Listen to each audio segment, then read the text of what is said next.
In the last section, we tackled the RemoveFirst method. Now it's time to move on to RemoveLast.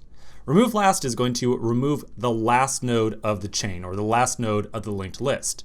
So I think that you probably have a pretty good idea of the purpose of this thing, but before I cut you loose, I want to give you a quick tip or two just to make sure it's really clear exactly what is supposed to happen.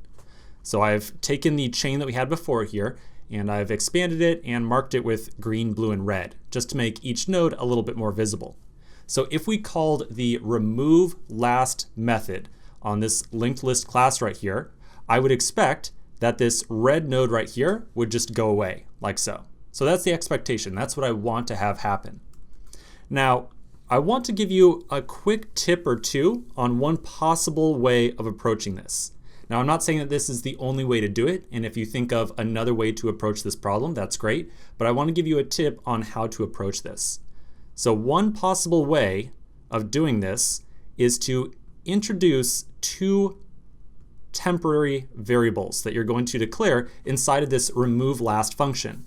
And we will refer to both of these as previous and node. So these are two temporary variables. So one way to approach this problem is to say that previous is going to start off looking at the very first node of our chain.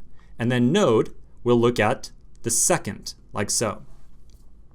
Now, we're going to iterate through our linked list, and for every step through the linked list, we're going to move these references forward one node to the right. As soon as we find a node right here that has a next value of null, then that must mean that we are at the end of our chain, and we should remove the node at node. And remember that to remove a node, we need to somehow go to the previous link on the chain and set that link's next property to null. So that's the purpose of previous. It's to make sure that we have a reference to the previous node, because otherwise we don't easily have a reference to it. So let's walk through this step by step and see exactly what would happen. So we first start off with previous looking at the first node of our chain, and the node looking at the second. We check to see if node has a defined node on the next property, and in this case, yes, it does. So we then update the references of both previous. So we advance this one to the next node right here, and we update the node variable to the next node. Now we check again to see if node has a defined next property, and in this case it has a value of null. So that means that node must be pointing at the last node in our chain. So in order to remove that very last node, we have to look back to the previous variable, or the previous node right here, and we're going to set this thing's next property to null. So no longer will we be looking at that node right there. We'll now be looking at null, which means as far as you and I are concerned from a linked list perspective, the linked list is now one node shorter. All right. Now let's not forget we need to enable our tests here. So back inside my code editor, I'm going to open up my test.js file, and I'm going to find the describe block for the RemoveLast method. And it's on line 100 or so. So we will remove the .skip on this thing. Now, one last thing here. I know these couple of one last things I've been mentioning here, but one last thing, I really mean it this time. I do want you to keep in mind that if you use the methodology that I just showed you, there's going to be a couple of edge cases that you need to be aware of. So, for example, imagine that we were going to use that algorithm I just described, where we initialize first this previous variable and this node variable.